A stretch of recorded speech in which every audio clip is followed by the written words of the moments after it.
Hi, I'm Julie Hartley, and I'm the dietitian at Willis Knighton Fitness Centers. And today we're going to make a green smoothie. Now, before you turn it off, I wanted to let you know that green is really a nutritious color, but most people don't think about drinking their greens. When we actually blend them, they become 40% more available.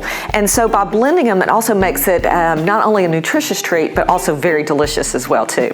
So one of the first things that we're going to do is get out our blender. A lot of people think that you have to have a juicer in order to make a green drink, but most people have a blender, and any high-speed blender will do. Today we're going to be using a Vitamix, which is a very high-speed blender and can blend up our greens really smooth, so it makes our texture easier to tolerate. So the first thing that we do is actually take a cup of filtered water. Now, liquid is going to be the first thing that we're going to use for the base of our smoothie, so the liquid is real important. Filtered water is always a great go-to, but if you want a little thick or creamier version, you can also use any kind of nut milk. We just want to make sure it is unsweetened. Almond milk is a great choice, coconut milk, and also cashew milk. So we just pour that in. And then it's going to be time to add our greens. Today we have kind of a mixture of greens. We have a little bit of spinach, we have a little bit of kale, a little bit of Swiss chard. But if this is your first time to experiment with green smoothies, I would suggest a little spinach. It's a very mild green and it mixes very well with the fruit. So you really won't even be able to have a taste of the greens whatsoever. So that's what we're going to do. And a good rule of thumb is about a ratio of 3 to 1. So 3 servings of greens to about 1 serving of fruit. And what that means is about 3 cups of greens to about 1 cup of fruit, which is what we're going to do today. So we just go ahead and add those greens, just adding it to our water base. Making sure we get every little leaf in there. And you can see it has a lot of volume in the blender, but it's going to blend down so it'll be really small.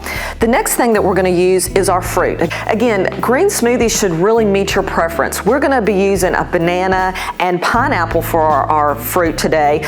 I like to encourage people to use whatever's in season, whatever they're getting locally around town, but pineapple and bananas mix very well with the greens and really help deflate any kind of bitterness that you're going to taste with the greens.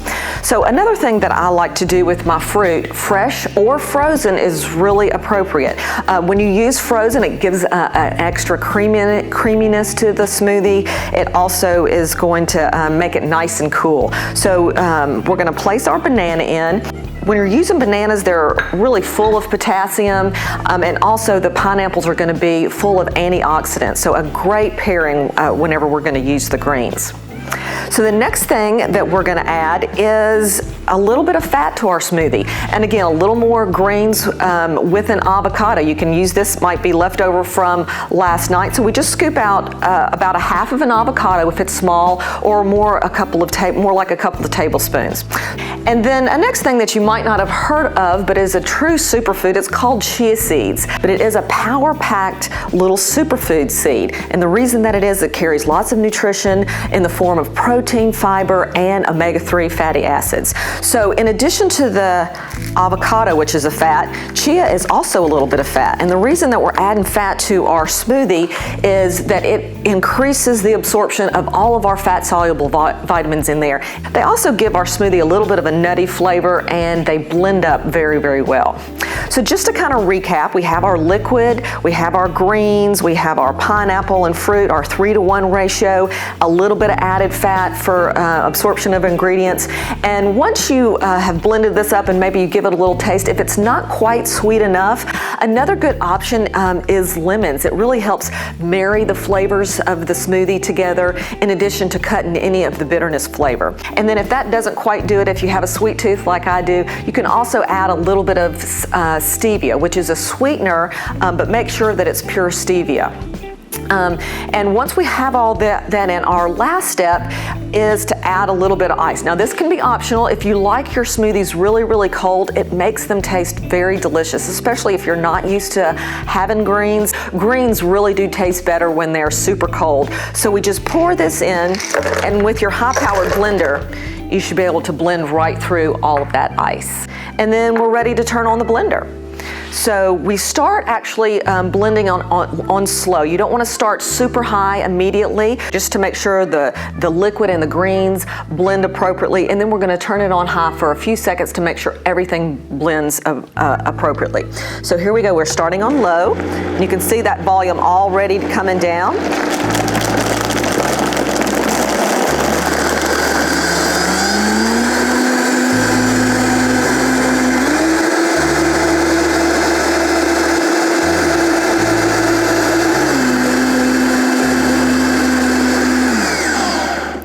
So we want to take a quick look and make sure we have no green chunks left in there.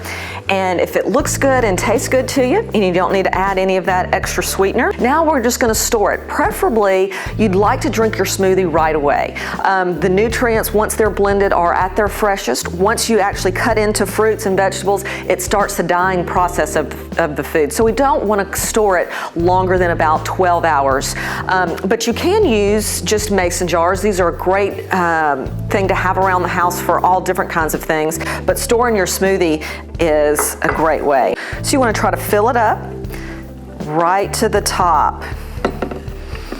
And then we're going to add our airtight lid. So again, the least amount of air we can put in our smoothie, the better, because we don't want any more oxidation to take place than has already occurred. And so there you go, very quick and easy, a green smoothie so you can take with you on the road, or put it in your refrigerator for your 3 o'clock pick-me-up.